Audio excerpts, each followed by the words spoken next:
Show that female instructor what happens when she gets too comfortable around here. The words echoed through Captain Bradley Thompson's office at Naval Base Coronado just hours before everything changed. But let's rewind to the moment when 4 bodies hit the mess hall floor and a tiny red light started blinking on a Navy insignia that would soon expose a conspiracy reaching the highest levels of military command. 3 lenses. 1 mistake. 0 way out. The timestamp read 14:22 and 33 seconds when Maya Rodriguez set down her training schedule review and looked up at the 4 young men approaching her table. The Naval Training Base mess hall buzzed with the typical lunch hour activity, but something about the synchronized way these recruits moved caught her attention immediately. Maya had spent 12 years in the Navy, the last 3 as the only female instructor in the Advanced Tactical Training Program for Navy SEALs. At 34, she had seen every type of challenge, intimidation, and test that military culture could throw at her. But this felt different. Jake Patterson, 23, led the group with the kind of swagger that screamed overconfidence. Behind him walked Tony Valdez, Brad Morrison, and Rick Sullivan, all ranging from 22 to 25 years old. They approached her isolated corner table with deliberate steps, their eyes scanning the room as if checking for witnesses. "Heard you're the one who makes grown men cry during training," Jake said, stopping directly in front of Maya's table. His voice carried just loud enough for nearby tables to hear. Maya remained seated, her posture relaxed but alert. Years of combat training had taught her to read situations long before they escalated. "Pain is loud, proof is louder," she replied calmly, her fingers subtly adjusting the small device clipped to her uniform collar. The 4 recruits spread out around her table in a practiced formation. Tony positioned himself to her left, Brad to her right, while Rick moved behind her chair. Their coordination wasn't accidental. "See, the thing is," Jake continued, leaning forward with his hands on the table, "some of us think this whole female instructor thing is just political nonsense. Maybe it's time someone showed you where you really belong." That's when Tony accidentally knocked over his tray, sending chili and cornbread cascading directly onto Rebecca's uniform. The hot liquid splashed across her chest and lap, staining the crisp Navy fatigues she took pride in maintaining. But instead of the reaction they expected, Rebecca stood slowly, very slowly. As she rose, a tiny red light blinked once on her insignia pin.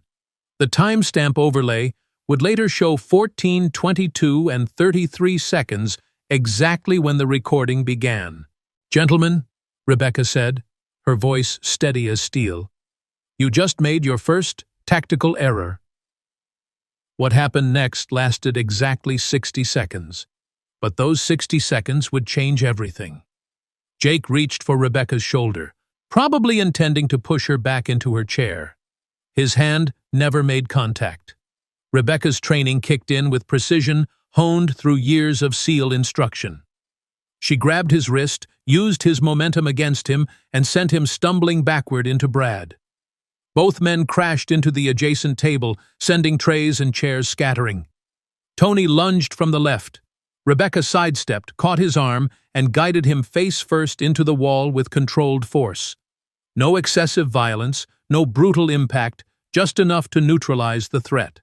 Rick, seeing his 3 companions struggling, made the mistake of grabbing Rebecca from behind. She dropped her weight, slipped under his grip, and swept his legs. He hit the floor hard, but safely. The wind knocked out of him, but nothing broken. The entire altercation lasted 58 seconds. When it ended, Rebecca stood untouched in the center of 4 groaning recruits, her uniform stained, but her dignity intact. The mess hall had gone completely silent. That's when Captain Bradley Thompson appeared, as if he'd been waiting nearby. At 41, Thompson controlled training schedules and assignments throughout the base. His nervous fidgeting with the papers in his hands seemed out of character for someone supposedly surprised by the incident. "Rodriguez, my office! Now!" Thompson barked, but his eyes darted toward the corner of the room where Colonel James Mitchell's office windows overlooked the mess hall. A light was visible in those windows, despite the fact that Mitchell was supposedly in Washington for Pentagon meetings this week. As Rebecca gathered her things, she noticed security cameras positioned throughout the mess hall. More importantly, she noticed how many different angles would have captured what just happened. The tiny red light on her insignia pin continued blinking, invisible to everyone except her. "The Inspector General audit is in 72 hours, Thompson announced to the room, his voice carrying an edge of tension. "All personnel will have their schedules reviewed." Rebecca followed Thompson toward his office, but her mind was already working through the implications.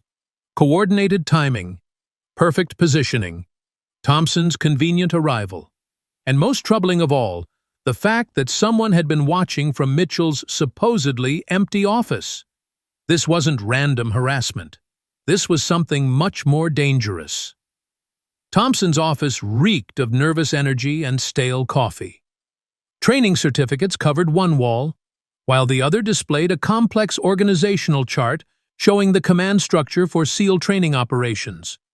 Rebecca noticed Thompson had access cards hanging from his belt, including ones that would open nearly every office on the base. "Sit down, Carter," Thompson said, closing the door behind them. "We need to discuss what just happened." Rebecca remained standing. 4 recruits attempted to assault an instructor during lunch hour. Standard protocol calls for immediate disciplinary action against them, not against me. That's not how it looked to me. Thompson moved behind his desk, but didn't sit.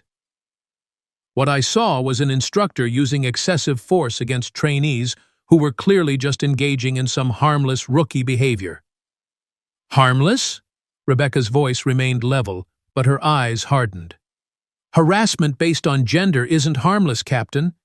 It's a violation of Navy conduct standards and potentially criminal assault. Thompson's fingers drummed against his desk. Here's the thing, Rodriguez. Your position in this program has always been experimental. There are people who think maybe that experiment has run its course. Maya studied Thompson's face, noting the tension around his eyes, the way he kept glancing toward his phone, the slight tremor in his hands. People like who? People who matter. People who control budgets and contracts. Thompson finally sat down, pulling a folder from his desk drawer. The specialized training contract we're operating under is worth $2.3 million. That's a lot of money riding on maintaining certain standards. Merit-based standards, Rebecca said firmly. That's what this program has always been about. The best instructors training the best candidates, regardless of politics. Merit over politics, Thompson repeated, but his tone suggested he found the concept naive. That's a nice philosophy, Carter, but philosophy doesn't sign paychecks or renew contracts. Rebecca's phone buzzed. A text from Colonel Mitchell. Heard about the incident. Let me know if you need support. Always here for you. The message felt wrong somehow. Mitchell was supposed to be in Washington, but he knew about an incident that had happened less than 30 minutes ago. Moreover, how had he gotten such detailed information so quickly? "I'll need to file a full report about today's incident," Rebecca said, watching Thompson's reaction carefully. Thompson's jaw tightened. "Of course. Standard procedure. But Rodriguez, let me give you some friendly advice. Sometimes it's better to let sleeping dogs lie. Sometimes making waves only creates bigger problems for everyone involved. Are you advising me not to report an assault? I'm advising you to think carefully about how you want to characterize what happened. Those recruits could file complaints too. Excessive force complaints, the kind that get instructors removed from programs." Maya stood to leave. "I'll think about everything you've said, Captain, very carefully." As she reached the door, Thompson called after her. "Carter, the Inspector General audit starts Thursday morning at 8 a.m. All evidence and reports need to be compiled by then. That gives you exactly 72 hours to decide how you want to handle this situation." Walking back to her quarters, Rebecca's mind raced through the implications.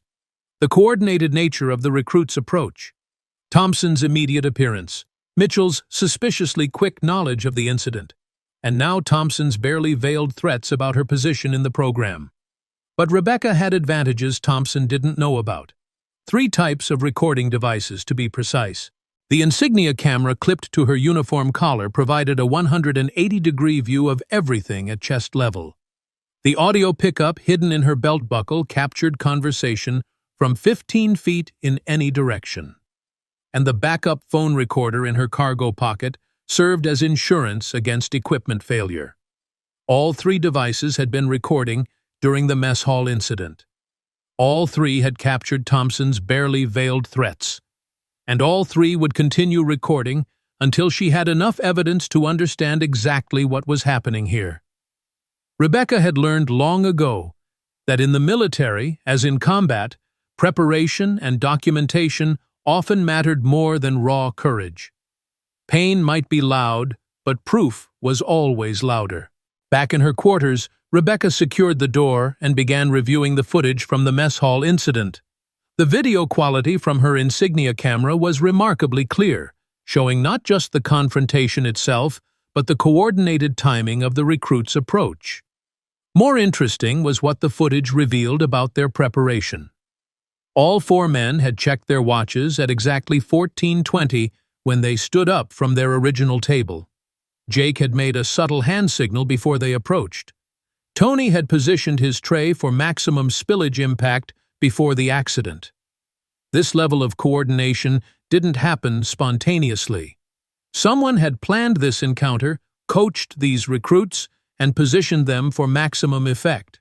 Rebecca pulled up the audio from her belt recorder and listened to the conversation with Thompson again. His nervous energy was even more apparent in the audio, but there were background sounds she hadn't noticed in person. The faint buzz of his phone receiving multiple text messages during their conversation. The creak of his office door, as if someone had been listening outside. Most telling was a conversation fragment the recorder had picked up as she left Thompson's office. 2 voices, speaking just loudly enough for the sensitive microphone to detect. Phase 1 complete, move to Phase 2. Rebecca didn't recognize the second voice, but its presence confirmed her growing suspicion that Thompson wasn't acting alone. She opened her laptop and began constructing a timeline of events. 14:20. Recruits check watches and stand. 14:22. Approach begins. 14:23. Incident concludes. 14:25. Thompson appears. 14:35. Mitchell's text arrives. The timing bothered her. Mitchell's message had come exactly 13 minutes after the incident ended. If he was truly in Washington attending Pentagon meetings, how had he learned about a mess hall altercation so quickly? Military communication channels existed for emergencies, but a training disagreement hardly qualified as urgent Pentagon business. Rebecca picked up her phone and dialed Agent Sarah Walsh at NCIS.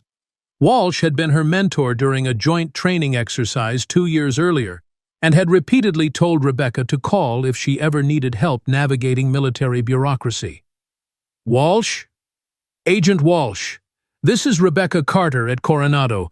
I need some advice about a situation that's developing here. Rebecca, good to hear from you. What kind of situation? Rebecca outlined the day's events without mentioning her recording equipment. Walsh listened without interruption, occasionally asking for clarification about timing or personnel involved. This Thompson character, Walsh said when Maya finished. How long has he been in his current position? About 18 months. He took over training operations right after the specialized contract was renewed. And this contract is worth how much? $2.3 million for advanced tactical training modifications. Walsh was quiet for several seconds. Maya, I want you to be very careful how you proceed with this. Document everything, but don't share information with anyone on base until you understand who you can trust. Something about this pattern feels familiar. Familiar how? We've been tracking irregularities in military training contracts across several bases. Nothing concrete yet, but enough to suggest someone might be manipulating contract renewals through personnel changes. Maya felt a chill run down her spine. Personnel changes like removing female instructors? Among other things, the pattern usually involves creating incidents that justify program modifications, which then justify contract modifications, which then justify budget increases. So you think today's incident wasn't about harassment at all? I think today's incident was about creating a paper trail that supports whatever they need to justify next. Maya, I'm going to send you an encrypted email with some preliminary information. Read it carefully, but don't respond from your base computer system. The line went quiet for a moment. And Rebecca? That encrypted email will show as received in my system. If anyone asks, we never talked today. After ending the call, Rebecca sat back and considered the implications. If Walsh was right, the harassment she'd experienced was just the opening move in a larger scheme involving contract fraud and program manipulation. Her phone buzzed with another text from Mitchell. Thompson briefed me on the incident.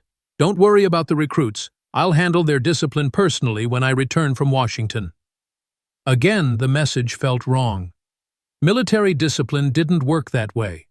Thompson should handle recruit discipline directly, not defer to a base commander who was supposedly out of town. Unless Mitchell wasn't actually out of town. Unless Mitchell was more involved in today's events than he wanted to admit. Rebecca opened her laptop and began researching contract regulations and Navy training protocols. If this was indeed about manipulating contracts, she needed to understand exactly how such manipulation might work. The specialized training contract that Thompson had mentioned was officially designated contract number NAV 2024 HT 4471.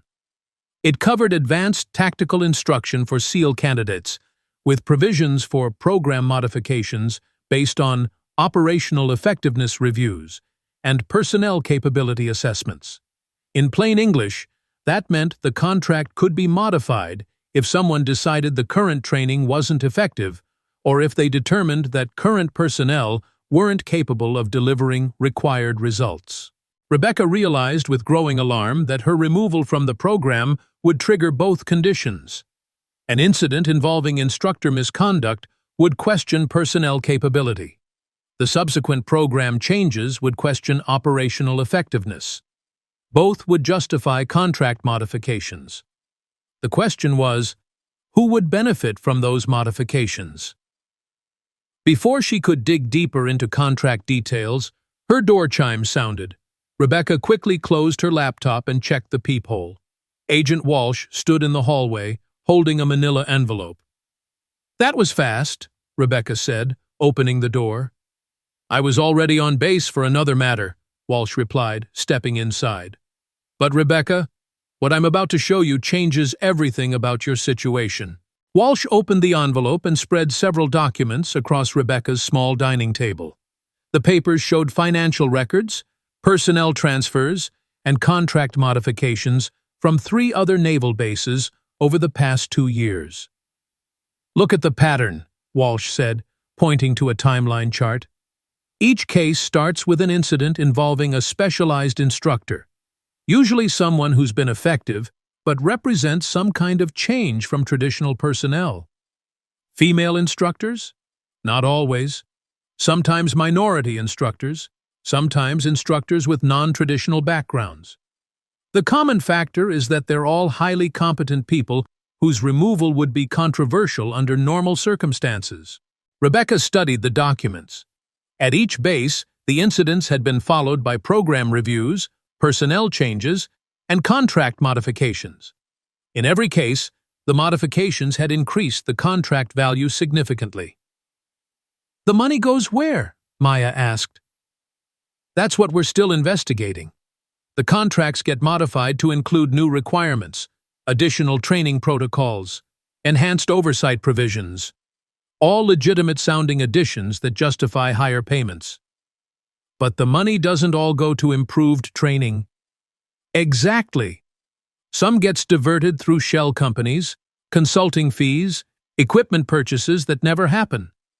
It's sophisticated fraud disguised as legitimate program improvement. Walsh pointed to another document.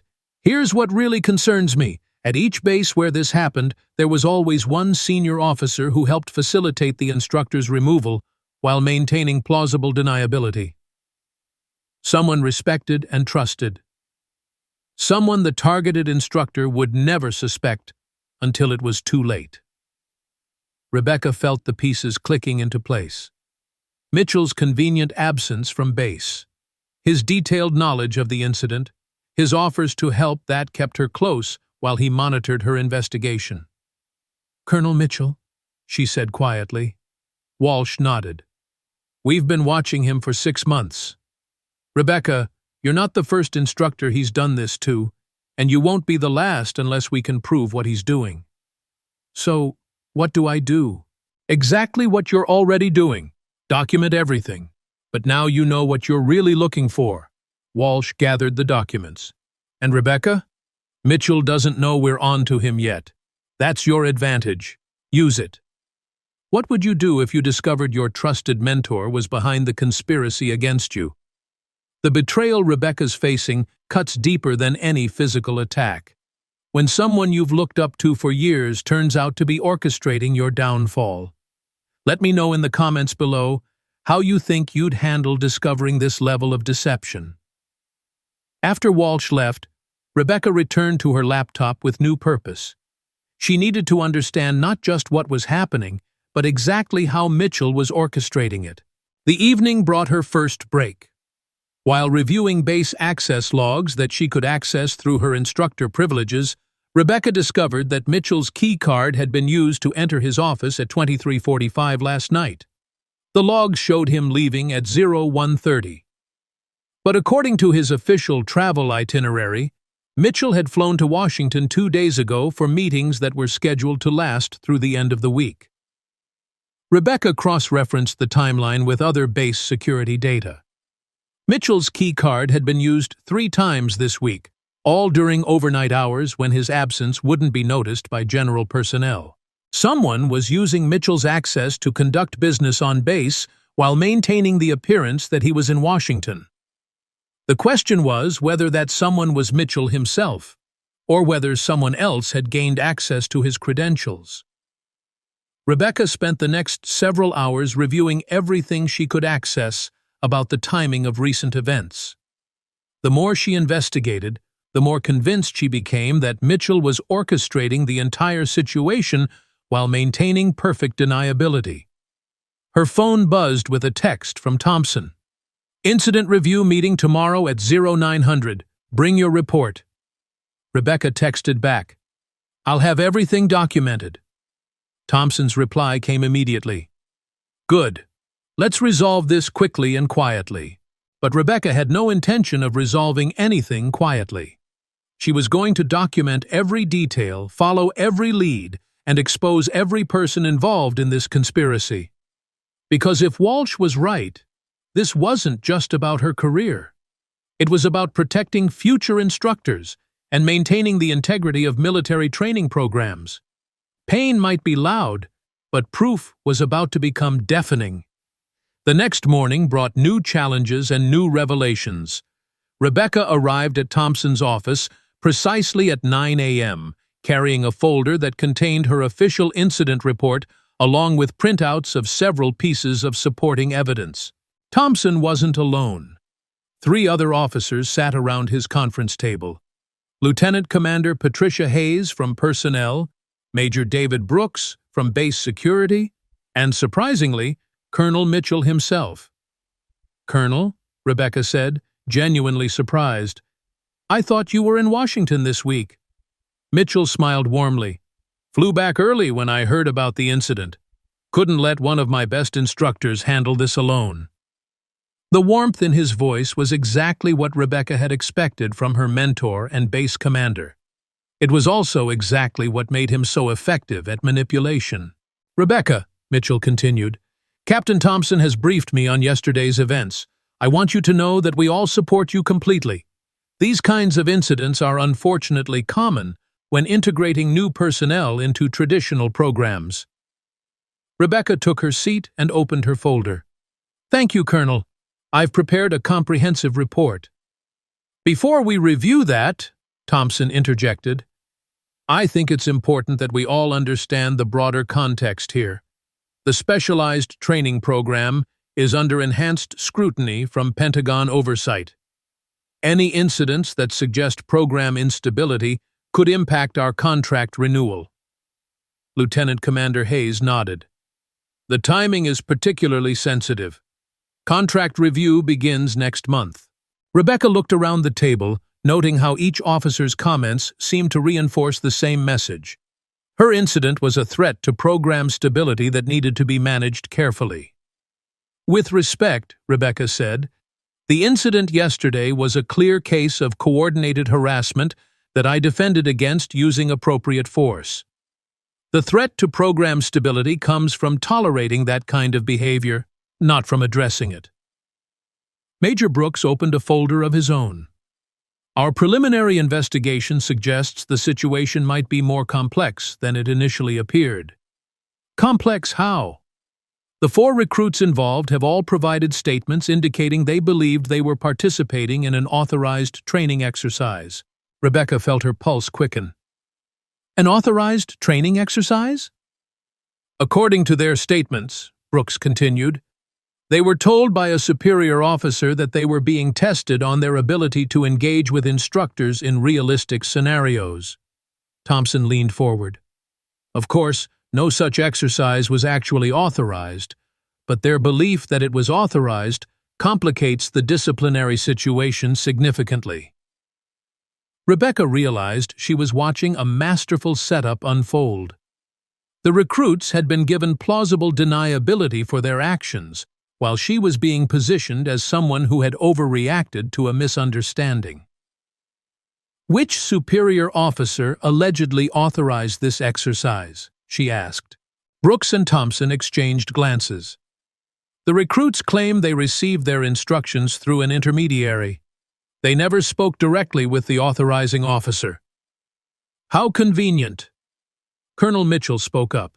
"Rebecca, I know this is frustrating, but we need to consider how to resolve this situation in a way that protects everyone involved, including you." "I'm listening." "The Pentagon reviewers are going to scrutinize every aspect of our program. Any suggestion that our instructors are prone to using excessive force or that our command structure allows unauthorized exercises could be devastating." Rebecca understood the trap perfectly now. Pursue the harassment angle, and she'd be painted as someone who overreacted to a training exercise.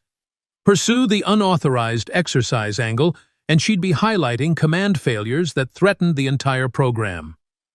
"What are you proposing?" she asked. Thompson opened his folder and slid a document across the table. "A voluntary transfer to a training position at another base. No disciplinary action, no negative marks on your record. A fresh start where you can continue your excellent work without the complications that have developed here." Rebecca picked up the document without reading it. "And if I choose not to transfer?" "Then we proceed with a full investigation," Mitchell said gently, "which will involve detailed scrutiny of yesterday's incident, multiple interviews with all personnel involved, and probably some uncomfortable questions about program management that we'd all prefer to avoid." Lieutenant Commander Hayes added, "The investigation would likely extend past the contract review period, which could impact program funding for everyone." Rebecca set the transfer document back on the table without signing it. "I need time to consider this offer." "Of course," Mitchell said. "But Rebecca, the Inspector General audit begins tomorrow morning. If we're going to resolve this cleanly, we need to do it before then." Rebecca nodded and stood to leave. "I'll have an answer for you this afternoon." As she walked back to her quarters, Rebecca's mind raced through the implications of what had just happened. The coordination was remarkable. 4 recruits with identical stories about unauthorized training exercises, officers with carefully rehearsed talking points about program stability and Pentagon scrutiny. A transfer offer that removed her from the base without creating any official record of wrongdoing. And at the center of it all, Colonel Mitchell playing the role of concerned mentor while orchestrating her removal. Rebecca's phone buzzed with a text from an unknown number. "Check your email. Trust no one on base. SW." The encrypted email from Agent Walsh contained a single attachment: financial records showing a series of payments from defense contractors to a consulting company called Advanced Training Solutions. The payments correlated exactly with contract modifications at the 3 bases Walsh had mentioned. More importantly, the email contained a second attachment: incorporation documents for Advanced Training Solutions, showing Colonel James Mitchell as a founding partner. Rebecca sat down hard in her desk chair as the full scope of the conspiracy became clear. Mitchell wasn't just facilitating contract fraud. He was directly profiting from it through his consulting company. The pattern was elegant in its simplicity. Create incidents that justified removing effective instructors. Use those removals to argue for program modifications. Modify contracts to include consulting services provided by Mitchell's company. Profit from the increased contract values while maintaining plausible deniability about the incidents that started the process. Rebecca was probably the 4th or 5th instructor Mitchell had eliminated this way. She wouldn't be the last unless someone stopped him. Her phone rang.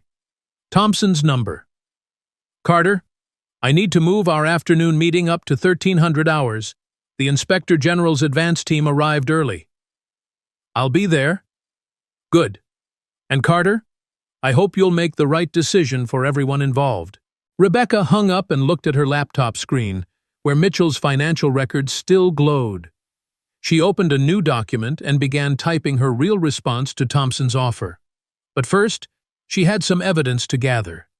Before she could dive deeper into Rebecca's investigation plans, her story needs a moment for viewers to connect with the stakes and the complexity of what she's facing. This is where content creators often reach out to their audience, building that crucial bridge between story and viewer that keeps people invested in the outcome. Before we see how Maya responds to this impossible situation, I want to take a moment to thank everyone who's been supporting these stories. If you're finding value in these investigations into military integrity and justice, please hit that like button and subscribe to help us bring more of these untold stories to light. And if this particular story is resonating with you, hit the thanks button.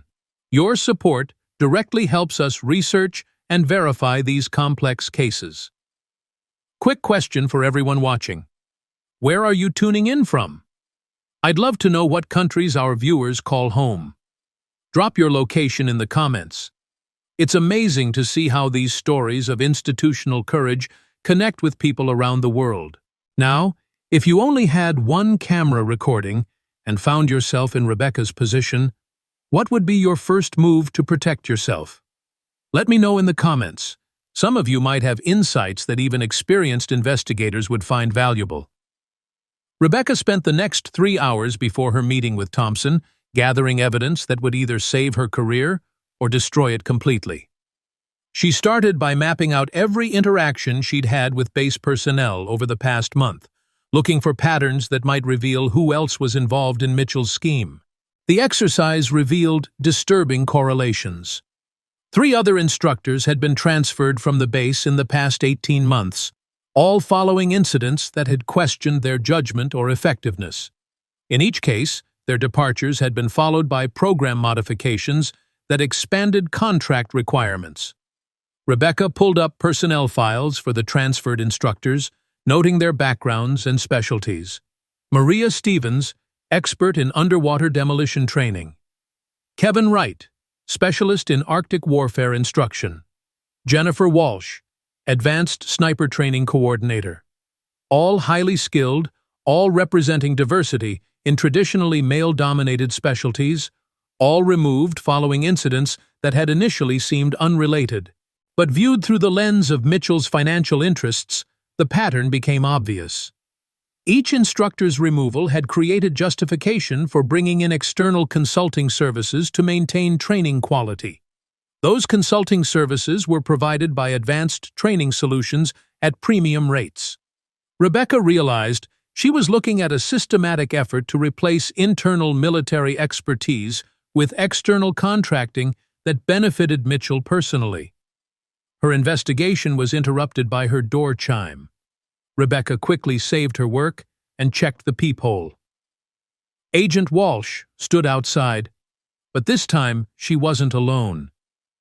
A second person in civilian clothes waited beside her. Rebecca opened the door cautiously. "Rebecca," Walsh said, "this is Special Agent Robert Kane from the Defense Criminal Investigative Service. We need to talk." Kane was a tall, lean man in his 40s, with the kind of alert eyes that missed nothing. "Ms. Carter, Agent Walsh has briefed me on your situation. We're here because your case has become part of a much larger investigation." Rebecca let them in, noting how Kane immediately scanned her quarters for potential surveillance equipment before speaking again. "What I'm about to tell you is classified at the highest levels," Kane said. "Mitchell's contracting scheme isn't limited to instructor removals.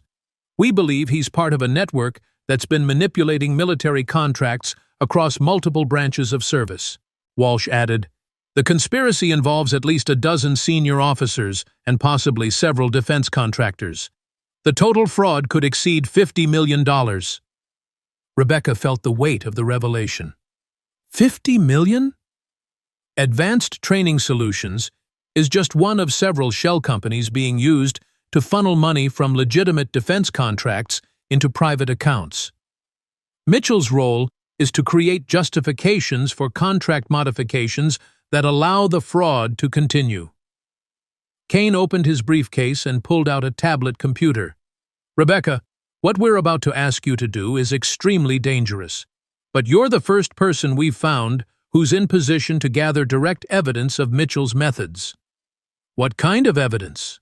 "Recordings of him directly ordering or approving the incidents that justify instructor removals, financial documents showing the connection between removals and contract modifications, communications that prove he's coordinating with external parties."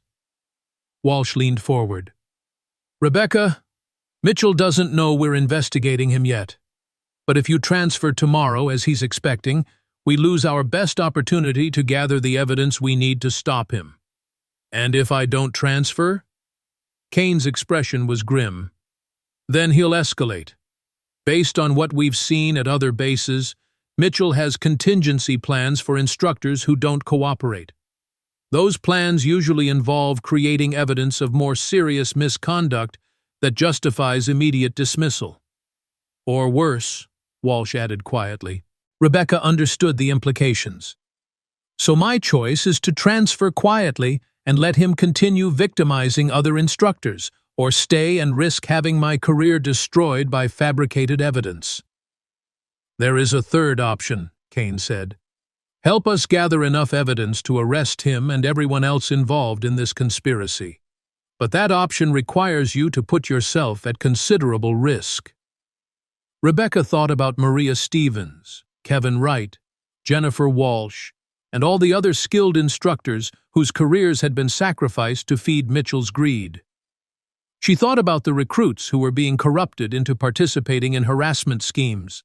She thought about the integrity of military training programs that was being systematically undermined for profit. "What do you need me to do?"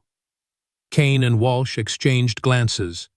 "First, you need to reject the transfer offer in a way that forces Mitchell to reveal more of his strategy.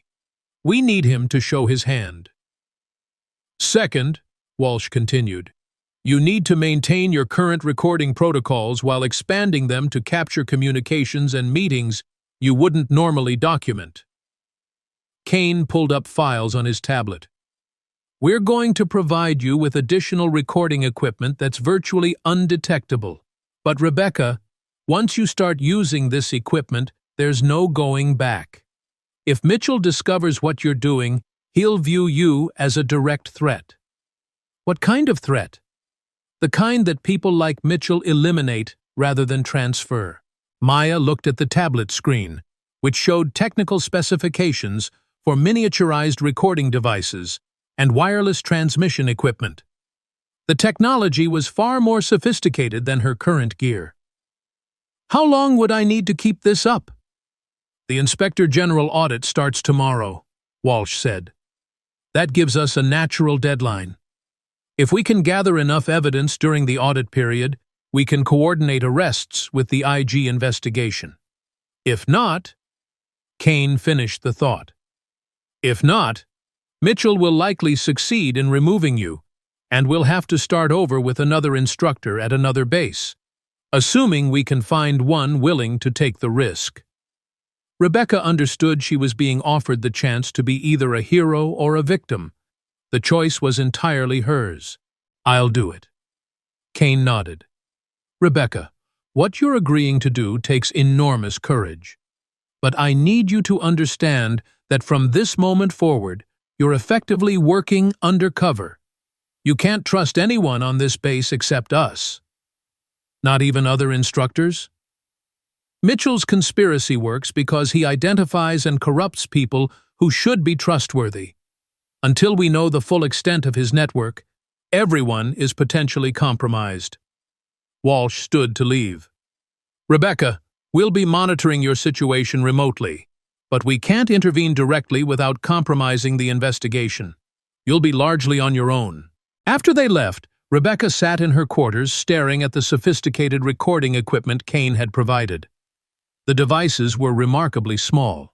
A wireless transmitter no larger than a button, audio pickups that looked like standard uniform fasteners, and a camera lens that could be incorporated into her name tag. More importantly, Kane had provided her with access to encrypted communication channels that would allow her to transmit evidence directly to the investigating team without routing through base systems. Rebecca spent the evening integrating the new equipment with her existing recording setup, creating redundant coverage that would capture evidence from multiple angles and sources. By the time she finished, she was essentially a walking surveillance station. Her phone buzzed with a text from Mitchell. "How are you holding up? Tomorrow's meeting will resolve everything. Trust me." Rebecca stared at the message, knowing it was probably true. Tomorrow's meeting would resolve everything. The question was whether it would resolve in favor of justice or corruption. The evidence is mounting, the trap is set, and Rebecca's about to walk into the most dangerous confrontation of her military career. Mitchell thinks he's in control, but he has no idea what's coming. Before we see how this all unravels in tomorrow's meeting, what's your theory on how Rebecca should play this final hand? Comment your strategy below. I'll be responding to the most insightful predictions about what happens when she refuses that transfer offer. She typed back, "Thank you for all your support, Colonel. See you at 1300. Mitchell's reply came immediately. "Always here for you, Rebecca. That's what mentors do." Rebecca deleted the conversation and prepared for what might be the most important day of her military career. Everything she had worked for, everything she believed about military integrity, and everything she hoped to achieve in service to her country would be decided in the next 24 hours. She opened her laptop and began typing her real response to Thompson's transfer offer. It would be delivered at tomorrow's meeting, along with evidence that would either expose a massive conspiracy or end her career permanently. Pain was loud, but proof was about to become deafening. The morning of the Inspector General audit dawned clear and cold at Naval Base Coronado. Rebecca had slept fitfully, her dreams filled with images of courtrooms and conspiracies, but she woke with absolute clarity about what needed to be done. She dressed carefully, ensuring that each piece of recording equipment was properly positioned and activated. The new devices Kane had provided were virtually invisible, but their presence gave her confidence that everything about to happen would be documented. Rebecca arrived at Thompson's office 10 minutes early for the 1300 meeting, noting that base activity seemed unusually subdued. The Inspector General's advance team had clearly made their presence felt. Thompson's secretary waved her directly into the conference room, where she found not just Thompson and Mitchell, but also Lieutenant Commander Hayes, Major Brooks, and two people she didn't recognize, a woman in Navy dress uniform with commander's stripes and a civilian man in an expensive suit. "Rebecca," Mitchell said, standing to greet her.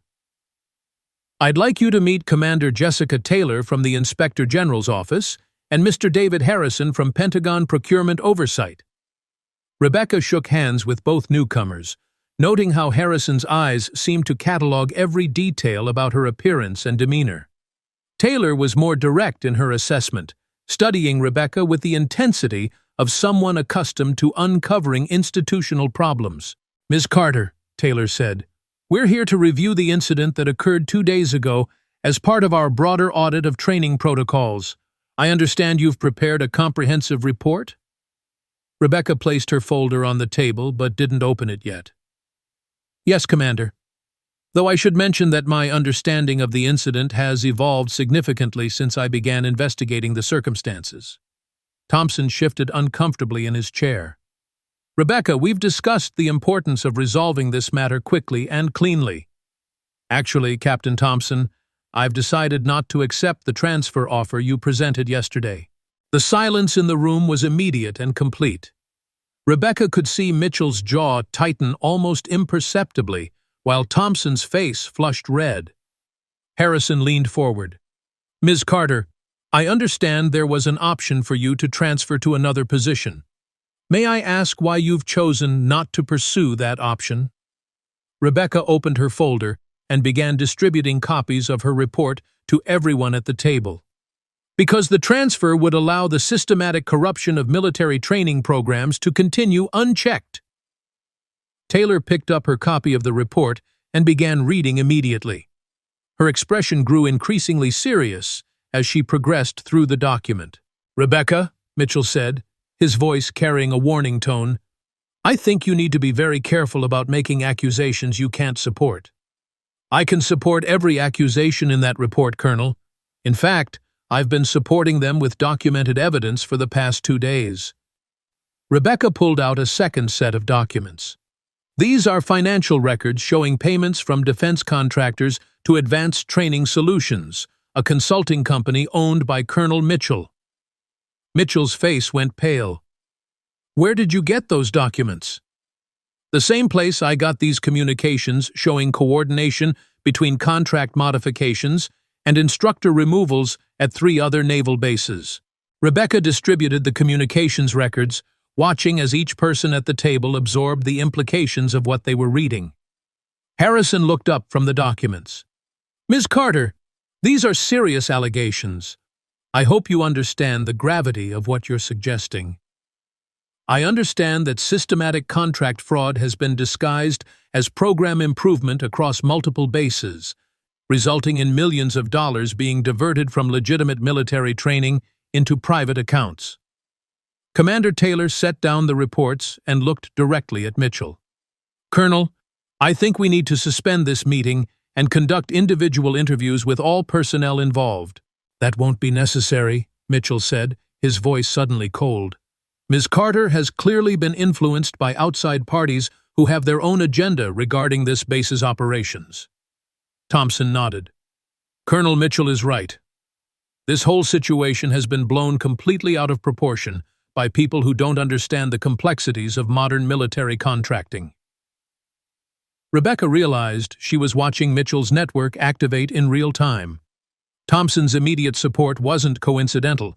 He was part of the conspiracy. "Commander Taylor," Rebecca said, "I believe you'll find that both Captain Thompson and Colonel Mitchell have financial interests in maintaining the current contracting arrangements." Harrison opened his briefcase and pulled out a tablet computer. "Actually, Ms. Carter, we've been investigating irregularities in military contracting for several months. Your incident report has provided some missing pieces to a puzzle we've been trying to solve." Mitchell stood abruptly. "I don't have to listen to this nonsense. Commander Taylor, if you want to continue this meeting, I suggest you do it without unsubstantiated accusations from an instructor who's clearly unstable." "Colonel Mitchell," Taylor said firmly, "please sit down. No one is leaving this room until we've thoroughly reviewed all the evidence that's been presented. Rebecca watched Mitchell's face as he realized his usual authority wasn't working. For the first time since she'd known him, he looked genuinely rattled. "Rebecca," Mitchell said, trying to regain his composure, "I've been your mentor and supporter throughout your career. Why would you believe these outsiders over someone who's always had your best interests at heart?" It was the perfect question for Rebecca to demonstrate just how much evidence she'd actually gathered. "Because I have recordings of Captain Thompson ordering the recruits to harass me. Because I have documentation of your key card being used to access your office while you were supposedly in Washington. Because I have financial records showing that Advanced Training Solutions has received payments totaling over $3 million from contracts that were modified following instructor removals." Rebecca pulled out her final set of documents. "And because I have hotel receipts showing that you were never actually in Washington when you claimed to be at Pentagon meetings." The room erupted in controlled chaos. Thompson started to speak but was cut off by Taylor. Mitchell demanded to know who had provided Rebecca with classified financial information. Harrison began making notes on his tablet. Through it all, Rebecca sat calmly, knowing that every word was being recorded by multiple devices and transmitted to Agent Kane's investigation team. "Ladies and gentlemen," Taylor said, regaining control of the room, "I'm suspending this audit pending a full criminal investigation. Colonel Mitchell, Captain Thompson, you're both confined to base pending review." Harrison stood and walked to the door. "Ms. Carter, I think you should come with me. There are some people who need to hear your story directly." As Rebecca gathered her documents, Mitchell made one final attempt to regain control. "Rebecca, you have no idea what you've just done. The people you're trusting don't care about you or this base. They're using you to advance their own agenda."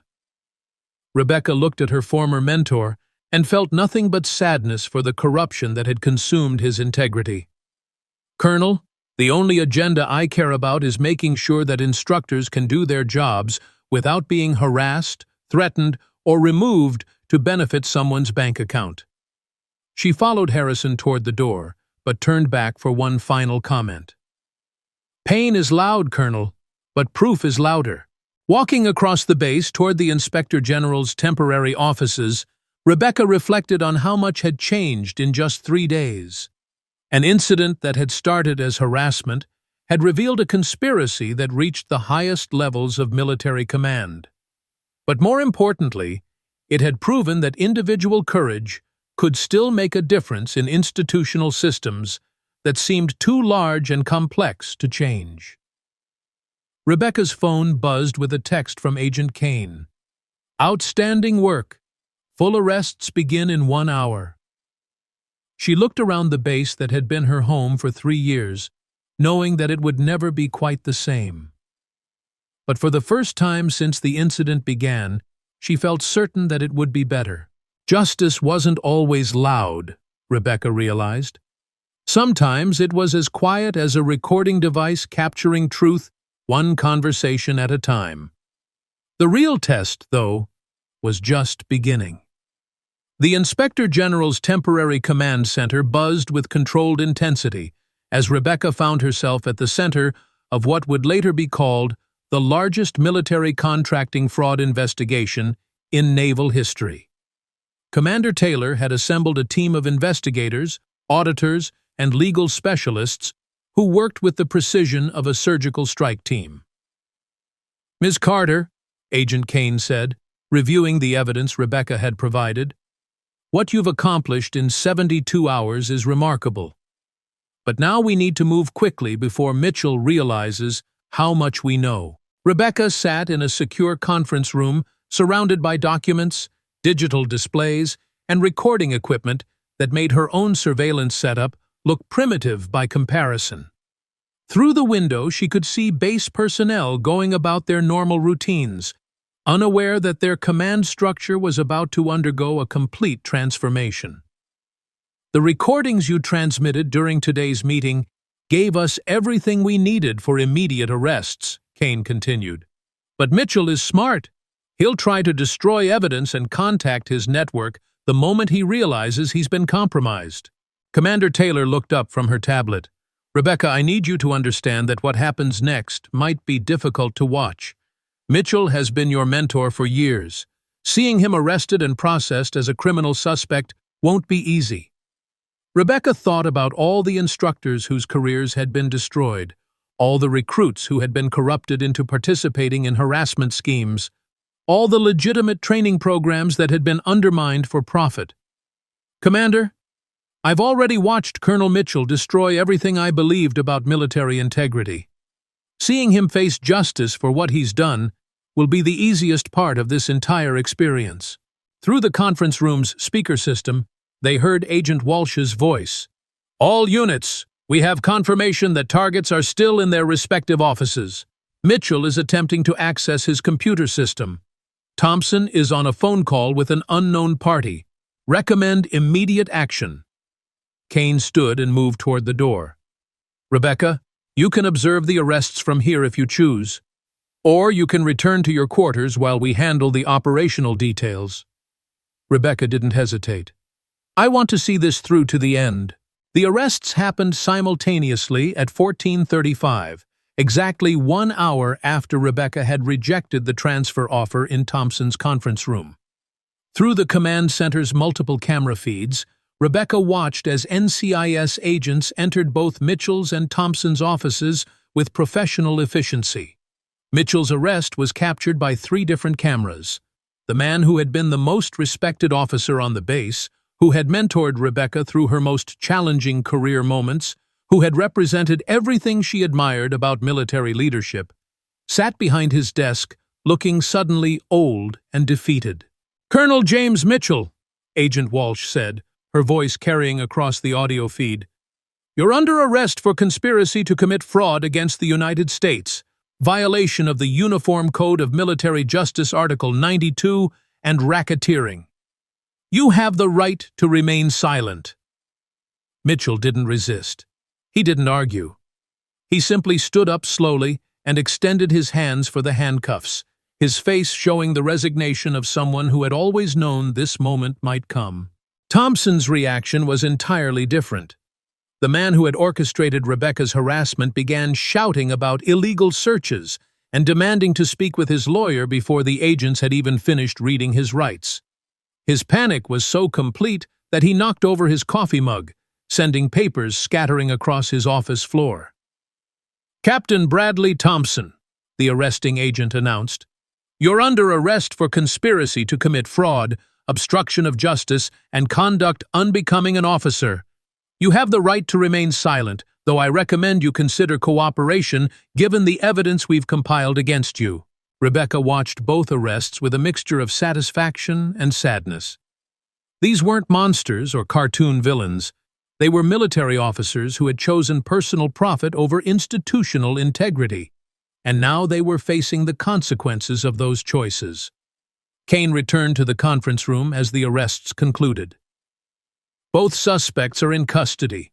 We've also detained the 4 recruits for questioning, though they'll likely face administrative discipline rather than criminal charges." "What happens to Jake, Tony, Brad, and Rick?" Rebecca asked. "Based on the evidence, they were manipulated into participating in what they believed was an authorized training exercise. They'll face disciplinary action for not following proper protocols, but the primary responsibility lies with the officers who orchestrated their involvement." Commander Taylor opened a new folder on her tablet. "Rebecca, I want to brief you on what our investigation has revealed about the scope of this conspiracy." The numbers were staggering. Advanced Training Solutions had received over $12 million in consulting fees across 6 different naval bases over the past 3 years. Mitchell's personal share of those profits exceeded $2 million. The conspiracy had involved 17 military officers, 6 defense contractors, and multiple shell companies designed to obscure the money trail. "The pattern was always the same," Taylor explained. "Create incidents that questioned existing personnel. Use those incidents to justify program modifications. Modify contracts to include consulting services provided by Mitchell's network. profit from the increased contract values while maintaining plausible deniability. Rebecca had been the target at Coronado, but she was far from the only victim. Investigators had identified 23 instructors who had been transferred or dismissed following suspicious incidents across the 6 affected bases. Each removal had generated between $400,000 and $800,000 in additional consulting contracts. What's particularly insidious, Kane added, is how Mitchell used his reputation and relationships to make the fraud almost invisible. He was respected, trusted, and had access to information that allowed him to stay ahead of normal oversight mechanisms. Rebecca studied the organizational charts and financial flow diagrams spread across the conference table.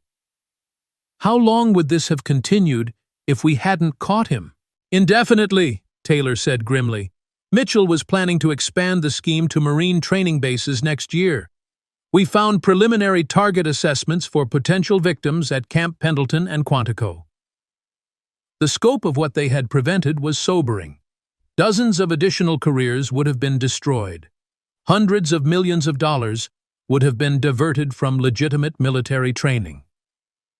The integrity of specialized instruction programs across multiple services would have been systematically undermined. Rebecca, Kane said, what you did took enormous courage. But I want you to understand that your actions saved more than just your own career. You've protected the future of military training integrity for years to come. Over the next several hours, Rebecca provided detailed testimony to investigators, helping them understand the timeline of events and the psychological manipulation techniques Mitchell had used. The recording equipment Kane had provided had captured not just the obvious evidence, but subtle details that revealed the sophistication of Mitchell's operation. The most damaging evidence came from Mitchell's own words during the final confrontation. His attempts to discredit Rebecca had included specific references to other cases and methods that proved his systematic approach to instructor removal. What he had intended as intimidation had instead become a confession. The recordings from today's meeting will be the centerpiece of the prosecution's case, Taylor explained. Mitchell's statements about program modifications, his knowledge of details he shouldn't have had access to, and his coordination with Thompson provide direct evidence of conspiracy. As evening approached, Rebecca found herself in the unusual position of being both a victim and a hero in the same investigation. The base that had seemed hostile and threatening just days earlier now felt like a place where justice was possible. Her phone buzzed with a text from Agent Walsh. All secondary arrests complete. Network dismantled. Outstanding work, Rebecca. 23 additional arrests had been made across 6 states as investigators moved against Mitchell's entire network. Defense contractors, shell company operators, and corrupt military officers from colonel to lieutenant commander rank were taken into custody in coordinated raids. The media attention began almost immediately. Military Times ran the first story within hours of the arrests, followed by major networks and newspapers. The headline read, Navy Instructor Exposes Massive Training Contract Fraud. Rebecca's name was mentioned, but the focus remained on the institutional failures that had allowed the conspiracy to flourish. 3 days later, Rebecca stood in the same conference room where Mitchell had tried to pressure her into accepting a transfer. This time, the meeting included base leadership who were committed to reform rather than covering up problems. Captain Sarah Wellington, Mitchell's temporary replacement as base commander, addressed the assembled group. The events of this week have revealed serious deficiencies in our oversight and accountability systems. We're implementing immediate changes to prevent similar incidents in the future. The reforms were comprehensive. All training contracts would now require approval from multiple independent review boards. Financial audits would be conducted quarterly rather than annually. An anonymous reporting system would allow personnel to raise concerns about potential misconduct without fear of retaliation. Most importantly, the Navy was establishing new protocols for protecting instructors who reported institutional problems. Rebecca's experience had demonstrated that even with strong evidence and support from external investigators, confronting military corruption required enormous personal courage. "Ms. Carter," Captain Wellington said, "your actions have not only exposed criminal behavior, but have helped us identify systematic weaknesses in our processes. The changes we're implementing will make it much harder for future conspiracies to take root." Rebecca appreciated the recognition, but she was more interested in the practical implications. "Captain, what's being done to support the other instructors who were victimized by this scheme?" "All transfers and dismissals associated with Mitchell's network are being reviewed. Instructors who were wrongfully removed will be offered reinstatement with full back pay and restored seniority. We're also providing counseling services for those who experienced harassment or retaliation." The institutional response was everything Rebecca had hoped for, but she knew the real test would be whether these changes lasted beyond the immediate crisis. Military bureaucracies had short memories when it came to reform initiatives that created additional oversight requirements. 2 weeks after Mitchell's arrest, Rebecca received an unexpected visitor in her quarters. Commander Taylor knocked on her door carrying a manila folder and wearing the kind of expression that suggested important news. "Rebecca," Taylor said, settling into a chair at Rebecca's small dining table, "I wanted to brief you personally on how the prosecution case is developing." Mitchell had agreed to a plea deal that would result in a 20-year prison sentence in exchange for his full cooperation with ongoing investigations. His testimony was revealing additional networks of corruption that extended beyond military training into equipment procurement and facility management contracts. Thompson had been less cooperative, maintaining his innocence despite overwhelming evidence. His case would proceed to court-martial, where he faced the possibility of 30 years in military prison plus dishonorable discharge. "The 4 recruits?" Rebecca asked. "Administrative discipline only. They've been reassigned to different training programs with notations in their files about the incident. Jake Patterson expressed interest in speaking with you directly to apologize, if you're willing to meet with him." Rebecca considered the request. The recruits had been tools rather than architects of the conspiracy, but their willingness to participate in harassment revealed character flaws that needed to be addressed. "I'll meet with him," she decided. "But I want to understand how 4 grown men convinced themselves that coordinated harassment was acceptable behavior, even in a training context." The meeting with Jake Patterson took place the following day in a neutral conference room with a counselor present. The young man who had led the mess hall confrontation looked genuinely remorseful as he struggled to explain his actions. "Ma'am," Jake said, his voice barely above a whisper, "I know there's no excuse for what we did. Captain Thompson told us it was a legitimate training exercise, but that doesn't make it right. We should have questioned orders that felt wrong." Rebecca studied his face, looking for signs of genuine understanding versus performed contrition. "Jake, what do you think would have happened if I hadn't been able to defend myself? What if I had been intimidated into keeping quiet about what you did?" Jake's composure cracked. "I don't know, ma'am. I've been thinking about that every day since the arrests. We could have destroyed your career for no reason except that some corrupt officers wanted to make money. And what are you going to do differently going forward?" "I'm requesting transfer to a different training program where I can start over. I want to prove that I can be the kind of sailor who protects people instead of hurting them." Rebecca saw something in Jake's response that gave her hope. The young man seemed to genuinely understand the moral dimensions of what had happened rather than just regretting the consequences he faced. "Jake," she said, "courage isn't just about facing external enemies. Sometimes it's about having the strength to question orders that conflict with your values, even when those orders come from respected authority figures." The conversation continued for another 30 minutes, covering topics that went far beyond the specific incident. Rebecca found herself in the unexpected role of mentor to someone who had recently been her attacker, but she recognized that teaching accountability was as important as demanding it. 1 month after Mitchell's arrest, Rebecca attended a ceremony that she had never expected to see. The base's main auditorium was filled with instructors, trainees, and visiting officials for the formal launch of the Navy's new Ethics in Training program. Admiral Patricia Morgan, Commander of Naval Education and Training, delivered the keynote address. The events at this base have reminded us that institutional integrity requires constant vigilance. We cannot assume that rank, reputation, or relationships guarantee ethical behavior. Rebecca sat in the front row, wearing the dress uniform she had earned through 12 years of dedicated service. On her chest was a new decoration, the Navy and Marine Corps Achievement Medal for exceptional courage in exposing institutional corruption and protecting the integrity of naval training programs. But the real significance of the ceremony wasn't the recognition Rebecca received.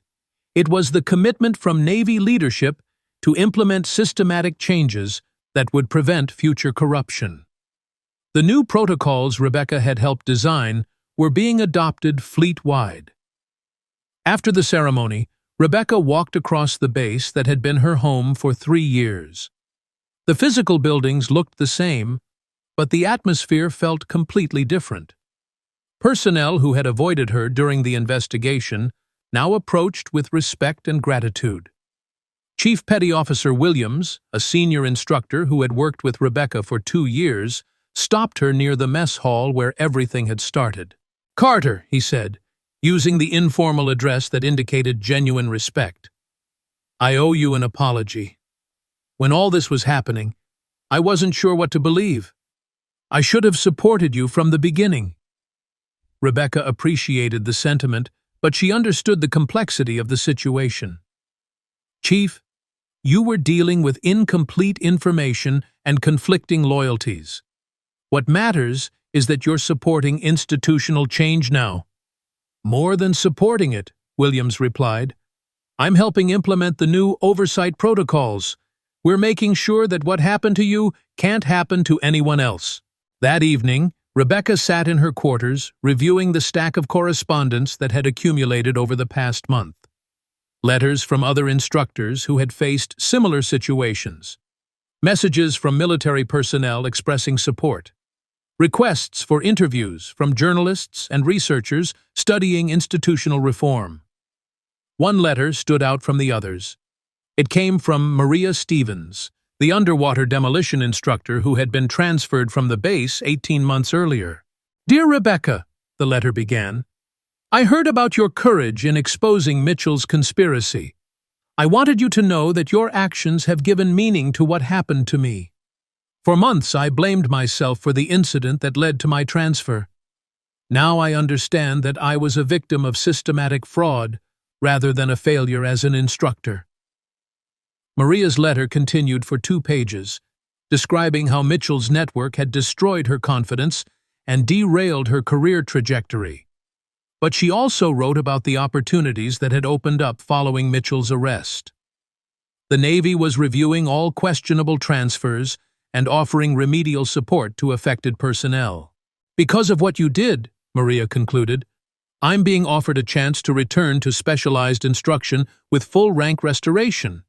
More importantly, I'm no longer carrying the shame of believing I failed when I was actually targeted for success." Rebecca set the letter aside and opened her laptop to write a response. But first, she wanted to check on one more aspect of the ongoing investigation. The financial recovery efforts were proceeding faster than anyone had expected. Advanced Training Solutions had been dissolved, with all assets frozen pending final disposition. Mitchell's personal accounts contained over $3 million that would be returned to the Navy's training budget. More significantly, the defense contractors who had participated in the scheme were facing both criminal prosecution and civil lawsuits. The total recovery was expected to exceed $20 million, funds that would be redirected to legitimate training improvements. Rebecca's phone rang. Agent Kane's number. "Rebecca," Kane said, "I wanted to give you a personal update on how the investigation is concluding." Mitchell's cooperation had been more valuable than initially expected. His detailed knowledge of defense contracting procedures was helping investigators identify similar schemes at other military installations.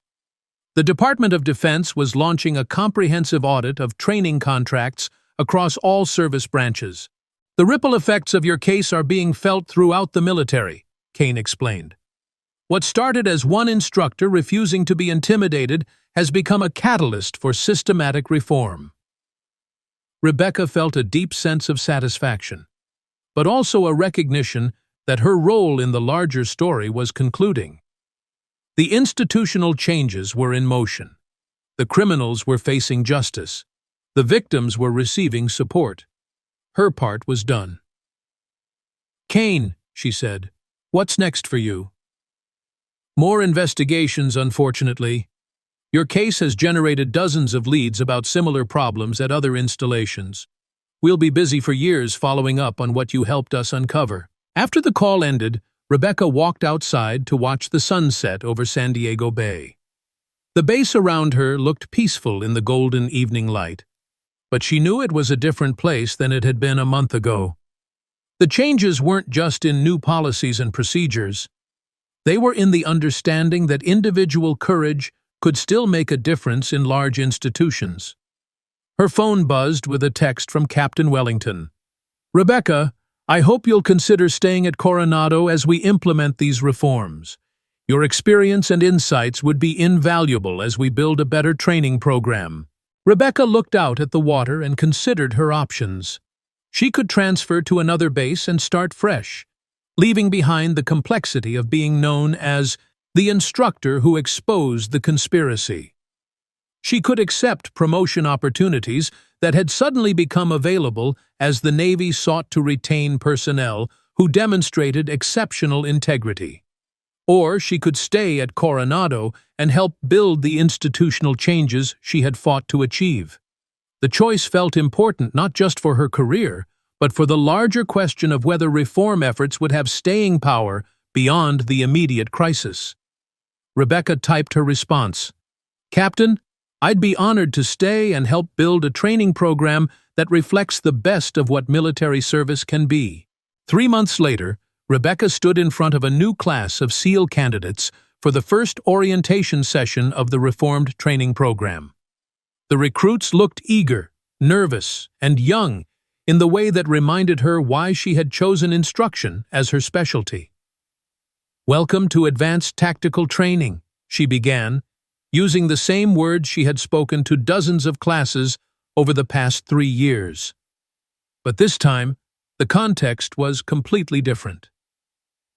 Before we begin discussing combat techniques and operational procedures, we're going to talk about something equally important: the ethical framework that guides everything we do as military professionals. The new curriculum included mandatory sessions on recognizing and reporting institutional misconduct, understanding the legal protections available to whistleblowers, and building the moral courage necessary to confront problems within command structures. In this program, Rebecca continued, technical competence is the minimum standard.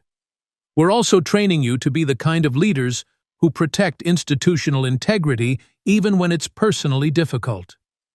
She looked out at the faces of the new recruits, knowing that some of them would face ethical challenges during their careers that would test everything they learned in this room. 6 months ago, 4 recruits surrounded an instructor in this base's mess hall, thinking they were participating in a training exercise. Today, those same recruits are in different programs, learning that following orders requires judgment, not just obedience. Rebecca had decided to make her own experience part of the curriculum, not for personal recognition, but because it illustrated the principles she was teaching. The lesson isn't that all authority figures are corrupt, she explained. The lesson is that healthy institutions require individuals who are willing to question actions that conflict with their values, even when those actions are authorized by respected leaders. After the class ended, Rebecca walked back to her office in the building that had once housed Mitchell's conspiracy headquarters. The space had been completely reorganized, with new transparency requirements and oversight protocols that made secret meetings almost impossible. On her desk was a letter from the Secretary of the Navy commending her actions and announcing the fleet-wide adoption of the training reforms developed at Coronado. But more meaningful to Rebecca was a thank-you note from a former student who had used the ethical training to identify and report fraud at his current assignment. "The courage you taught us," his note read, "isn't just about facing enemy fire. It's about protecting the integrity of the institution we serve." Rebecca filed the note in a folder she had started for correspondence from students who had applied their training to real-world ethical challenges.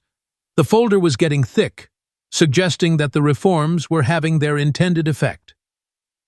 As evening approached, Rebecca prepared to leave the office, where she now served as Director of Ethics and Accountability for Naval Training Programs. The title was new, created specifically to ensure that the lessons learned from Mitchell's conspiracy would be institutionalized rather than forgotten. Walking across the base toward her quarters, Rebecca reflected on how much had changed since that moment in the mess hall when 4 recruits had surrounded her table. The conspiracy that had seemed so powerful and threatening had ultimately been fragile, dependent on secrecy and manipulation that couldn't survive exposure to truth. Her phone buzzed with a text from Agent Kane. "Rebecca, thought you'd want to know. Mitchell's testimony helped us identify similar schemes at 8 additional installations. Your case has become the model for how to investigate and prosecute military contract fraud." Rebecca smiled and typed back, glad to know that refusing to transfer quietly had such long-lasting effects. Kane's response came immediately. "Pain is loud, proof is louder, and justice, when it finally arrives, echoes forever." Rebecca reached her quarters and settled into the chair where she had spent so many hours analyzing evidence and building the case that had changed everything. On her desk was a final letter that had arrived that afternoon, this one from Jennifer Walsh, the advanced sniper instructor whose career had been destroyed 2 years earlier. "Dear Rebecca," the letter began, "I'm writing from my new assignment at the Naval Special Warfare Center, where I've been restored to full instructor status with back pay and restored seniority. But more than that, I'm writing to thank you for proving that the system can work when individuals have the courage to make it work." Jennifer's letter described how the systematic review of all questionable transfers had revealed the scope of Mitchell's network and led to 23 career restorations across 6 bases. "What you did," Jennifer wrote, "didn't just save your own career, you saved all of ours. And more importantly, you've made it possible for future instructors to do their jobs without fear of retaliation for being effective." Rebecca set the letter aside and opened her laptop to begin work on her final report about the institutional changes implemented at Coronado.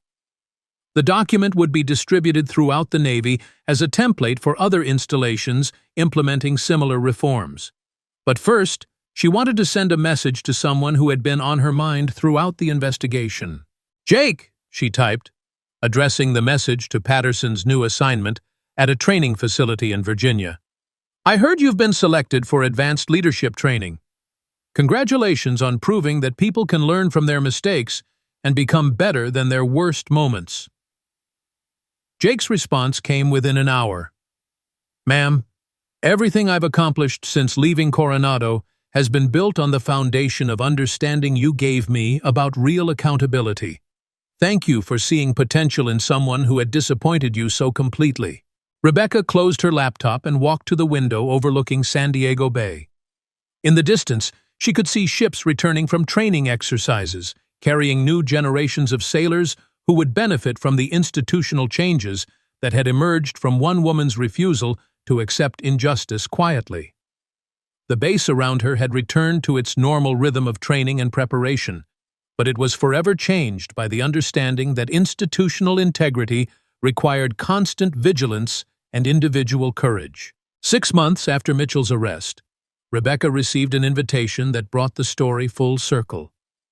The Navy was hosting a conference on ethics and accountability in military training at the Naval War College in Newport, Rhode Island. she had been asked to deliver the keynote address. Standing at the podium in a room filled with senior officers, training specialists, and oversight professionals from all service branches, Rebecca looked out at an audience that represented the future of military education. "Ladies and gentlemen," she began, 18 months ago, I sat in a mess hall reviewing training schedules when 4 recruits approached my table. I thought I was facing a simple harassment incident. What I discovered was a systematic conspiracy that had corrupted training programs across multiple installations. She told the story not as a personal narrative of heroism, but as a case study in how individual courage and institutional support could combine to create lasting change. The lesson isn't that corruption is inevitable in large organizations, Rebecca explained.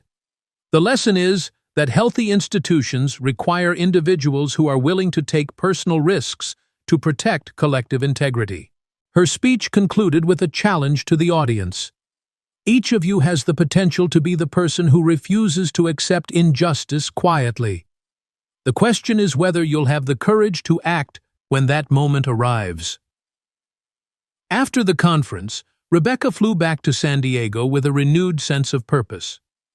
The institutional changes were working, but they required ongoing commitment from people who understood that reform was a continuous process rather than a one-time event. Back at Coronado, she found a message waiting on her desk that made her smile. The base had been selected as the site for a new Naval Ethics Training Center that would serve all West Coast installations. Rebecca had been asked to serve as the center's first director. The role would mean expanding her work beyond Coronado to influence training programs throughout the Pacific Fleet.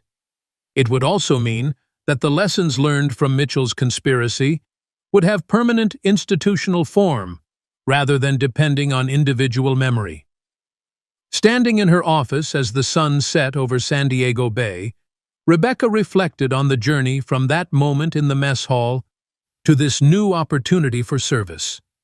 The path had been difficult, sometimes dangerous, and always uncertain. But it had also proven that individual courage could still make a difference in institutions that seemed too large and complex to change. Her phone buzzed with a final text of the day, this one from Sarah Walsh. "Rebecca, heard about your new assignment. The ripple effects of your courage keep expanding. Proud to have played a small part in supporting someone who refused to be silenced." Rebecca typed back, "The real victory isn't that I wasn't silenced. It's that the system learned to listen." As darkness fell over the base, Rebecca began planning the curriculum for the new Ethics Training Center. Tomorrow would bring new challenges and new opportunities to build institutional integrity. But tonight, she allowed herself a moment of satisfaction in knowing that pain had been loud, proof had been louder, and justice had become loud enough to echo throughout the entire Navy. The real test, though, was just beginning. Institutional change required not just courage to initiate, but persistence to maintain. Rebecca understood that her work was far from over. It was simply entering a new phase where the focus shifted from exposing corruption to preventing it. But for the first time since that day in the mess hall, she felt certain that the future would be better than the past. And that was enough. 2 years later, Rebecca stood before another group of new SEAL candidates, but this time the setting was different. The Naval Ethics Training Center had become a model for military institutions nationwide, with delegations from Army, Air Force, and Marine training commands regularly visiting to study their methods. "Before you begin this program," Rebecca told the assembled recruits, "I want you to understand something fundamental about the nature of courage. Physical bravery is what gets you through combat. Moral bravery is what ensures the institution you're fighting for remains worthy of your sacrifice." Among the faces looking back at her was a young woman, Petty Officer Jennifer Brooks, whose presence represented how much had changed. Female participation in advanced tactical training had increased 40% since the reforms, largely because harassment-based elimination had been systematically addressed. After the session, Rebecca walked through the center's corridors, past walls lined with case studies from real ethical challenges faced by military personnel.